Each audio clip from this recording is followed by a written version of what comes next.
MT media Odisha को subscribe करें, bell icon को जरूर दबाएं। और इसी तरह से मस्जिदों में जो इबादतें करने का सिलसिला है, ये किसी कुरान हदीस से साबित नहीं है। अल्लाह के नबी की ज़िंदगी में भी अल्लाह के नबी सल्लल्लाहु अलैहि वसल्लम अपने घर पर ही इबादत करते थे निस्फ़ शाबान में। और इस दिन के अंदर लोग कब्रिस्तान को भी सजाते हैं और कब्रिस्तान में लाइट जला के रखते हैं, वहाँ भी खूब भीड़ भाड़ होती है। जबकि अल्लाह के नबी सल्लल्लाहु अलैहि वसल्लम से एक बार साबित है कि वो निस्फ़ शाबान में कब्रिस्तान गए थे और वहाँ अपने कब्रिस्तान वालों के लिए दुआए मग़फ़िरत कर रहे थे। हज़रत आयशा फरमाती हैं, मैं सोई हुई थी, अचानक मेरी जब नींद टूटी, देखा कि अल्लाह के नबी सल्लल्लाहु अलैहि वसल्लम है नहीं, तो वो उनके पीछे पीछे भागी, देखी कि अल्लाह के नबी सल्लल्लाहु अलैहि वसल्लम जन्नतुल बकी में खड़े हैं और आसमान की तरफ निगाहें किए हुए दुआए मग़फ़िरत कर रहे हैं अपने मरहूमीन के लिए। हज़रत आयशा जब पहुँच गई तो अल्लाह के नबी सल्लल्लाहु अलैहि वसल्लम को उनको आहट हुई कि आयशा आ गई। उन्होंने पूछा, आयशा क्या तुम ये सोचती हो कि तुम्हारे हक में तुम्हारे साथ नाइंसाफ़ी करे अल्लाह और उसके रसूल? ऐसा सोचती हो? कि नहीं अल्लाह के नबी सल्लल्लाहु अलैहि वसल्लम, मुझे ये गुमान हुआ कि कहीं आप किसी मेरी बारी के दिन आप किसी और के पास न चले गए हों और अहलिया के पास न चले गए हों। तो अल्लाह के नबी ने फरमाया, नहीं आयशा, ऐसा नहीं, आज की रात बड़ी फजीलत वाली रात है, आज अल्लाह ताला अपने बंदों को माफ़ करते हैं, इसलिए मैं यहाँ आ गया था दुआए मग़फ़िरत के लिए यहाँ पर। आप एक अंदाज़ा कीजिए, अल्लाह के नबी सल्लल्लाहु अलैहि वसल्लम आए थे बकी में, किसी को पता नहीं हो, तो हज़रत आयशा जाग गई, देख ली तो पता चला कि कब्रिस्तान में आप थे, वरना किसी को पता भी ना चलता कि कब्रिस्तान में जाना। तो इसलिए कब्रिस्तान में जाने को जो आज के दिन में अहमियत दी जाती है, आप कब्रिस्तान रोज़ाना जाइए अपने वालिदैन की मग़फ़िरत के लिए, रोज़ाना जाके फातिहा पढ़िए। ख़ास इस दिन को मुतय्यन करके कि शब बराती में जाएंगे और वहाँ पर बाकायदा लाइट का इंतज़ाम होता है कि लोग आना जाना करेंगे रात में, ये खिलाफ बिल्कुल दीन या इस्लाम के खिलाफ है, या बिल्कुल इसकी कोई असल नहीं है। आप घर पे भी रह के फातिहा पढ़ सकते हैं और इबादत भी अपने घरों में करें, और वो भी ज़रूरी नहीं कि पूरी रात भर जागते रहें और सुबह की नमाज में इमाम नमाज पढ़ाता रहे, नमाज की हालत में ऊँघते रहें, ऐसा नहीं है। जितनी अल्लाह तौफीक दे, रात में उठ कर पहले सो जाए, ईशा की नमाज जल्दी पढ़ के सो जाएं, फिर उसके बाद दरमियान शब में उठें और फिर अपने अल्लाह से जाके लौ लगाएं। जितना मुमकिन हो सके नमाज पढ़ें, तिलावत करें, जिक्र करें और अपने अल्लाह को राज़ी करने की जो कोशिश आपसे हो सकती है अपने घरों में रहकर ये काम अंजाम दें।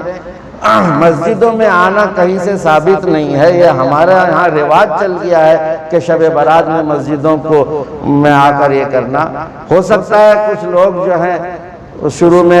आ गए हों और उनका देखा देखी दूसरे आए हों और उसके बाद ये सिलसिला चल पड़ा है, ऐसा नहीं है। ज़्यादा आपको फजीलत और सवाब जो मिलेगा वो घर पे रह के आप अगर अपने अल्लाह इबादत करते हैं, जितना हो सकेगा खुलूस के साथ, लिल्लाहियत के साथ अल्लाह के दरबार में झुकें और पूरे दिल को अल्लाह से लगाएं, लौ लगाएं अल्लाह के साथ कि अल्लाह आज तो आप हमारी मग़फ़िरत के फ़ैसले कर दीजिए। और साथ साथ ये भी है कि जो पूरी दुनिया का जो आजकल निज़ाम चल रहा है, हमारे मुल्क का जो निज़ाम चल रहा है, उसके लिए आप अल्लाह से दुआ करें, अल्लाह के दरबार में झुक कर कि अल्लाह हमारे हक़ में खैर का फ़ैसला फरमा दे। हमारे तो गुनाह ऐसे हैं जो अमाल आसमान पर जाते हैं हमारे, यकीनन वो आसमान, हदीस में आता है जो अमाल आसमान में जाते हैं उन्हीं अमाल को देखकर फ़ैसले उतरते हैं नीचे ज़मीन पर। तो ज़मीन वालों पर जो फ़ैसले उतरते हैं अल्लाह की जानिब से, वो ज़मीन वालों के अमाल को देखकर और हमारे अमाल का हम जायज़ा लें कि आसमान पे किस तरह के अमाल जा रहे हैं, रोज़ाना सुबह से लेकर शाम तक, शाम से लेकर सुबह तक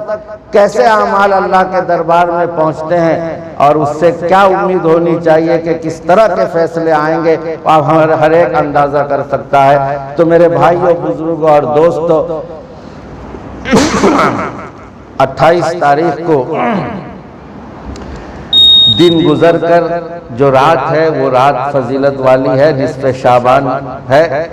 اس رات کو آپ اپنے اللہ سے ضرور لو لگائیں، کوئی رسم و رواج نہ کریں، کسی طرح کا کوئی شور ہنگامہ نہ ہو۔ اور یہ تو شریعت کی بھی بات ہے کہ اس طرح شور ہنگامہ نہ ہو، اور آج کے دن میں جو حالات چل رہے ہیں اس سلسلے میں جو گائیڈ لائنز ہیں وہ بھی آپ کو روک رہی ہیں کہ آپ کہیں پر بھیڑ بھڑاکا نہ کریں، شور ہنگامہ نہ کریں۔ ایسے آپ بھی بچیں، خود بچیں اور گھر والوں کو بچائیں، اور جتنا ہو سکے گھر میں رہ کر اپنے اللہ سے رابطہ کریں، اپنے اللہ سے لو لگائیں، نمازیں پڑھیں، اور اس کے دوسرے دن روزہ رکھنا یہ بھی مستحب ہے۔ اگر کسی کو اللہ توفیق دے تو وہ پیر کے دن روزے رکھے،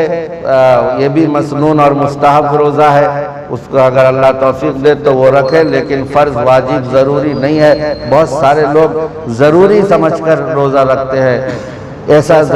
روزہ ضروری نہیں ہے، مستحب ہے، آپ رکھیے تو اللہ تعالیٰ بہت اجر و ثواب عطا فرمائیں گے اس کے۔ اس لیے اس دن خاص خیال رکھیں۔ اور میں نے کہا کہ اللہ تعالیٰ اس دن مغفرت فرماتے ہیں، ایک حدیث میں آتا ہے کہ باقاعدہ تیسرے پہر، رات کے تیسرے پہر اللہ تعالیٰ آواز لگاتے ہیں، کوئی مغفرت مانگنے والا ہے میں اس کی مغفرت کر دوں، کوئی رزق مانگنے والا ہے میں اس کو رزق عطا کر دوں، کوئی صحت مانگنے والا ہے میں اسے صحت بخش دوں۔ لیکن مانگنے والا ہو اور خوب مانگنے والا ہو، اللہ کو راضی کر لے، ایسا مانگے، ایسا لو لگائے کہ اللہ اس دن راضی ہو جائے اور فیصلہ کر دے، آپ کے تمام مانگ کو اس دن پورا کر لے۔ یہ سب آدمی کے ہر ایک کے اپنی ذمہ داری ہے، اپنے اعتبار سے وہ اپنے اللہ کو کس طرح سے راضی کر سکتا ہے، اس کے اور اللہ کے درمیان بات ہوگی، اور پھر اللہ تعالیٰ راضی ہو گئے تو انشاءاللہ آپ کی زندگی میں کایا پلٹ ہو جائے گا۔ اسی دن سے آپ کامیابی اور کامرانی سے دوچار ہونا شروع ہو جائیں گے۔ اور یہ دعا کریں کہ اللہ تعالیٰ ہمارے ملک کے حالات کو اللہ تعالیٰ بہتر سے بہتر فرمائے، پوری دنیا کے نظام کو اللہ تعالیٰ سازگار بنائے۔ آنے والے رمضان کے لیے دعا کیجیے کہ اللہ تعالیٰ خیر خوبی کے ساتھ اللہ تعالیٰ اس رمضان میں روزے رکھنے اور عبادت کرنے کہ اللہ تعالیٰ توفیق عطا فرمائے، سہولت کے ساتھ عافیت کے ساتھ رمضان گزارنے کی اللہ تعالیٰ توفیق عطا فرمائے۔ پوری دنیا کے لیے، مسلمانوں کے لیے، سب کے لیے دعا کرے، اللہ تعالیٰ سب کے حق میں خیر اور بھلائی کے فیصلے فرما دیں۔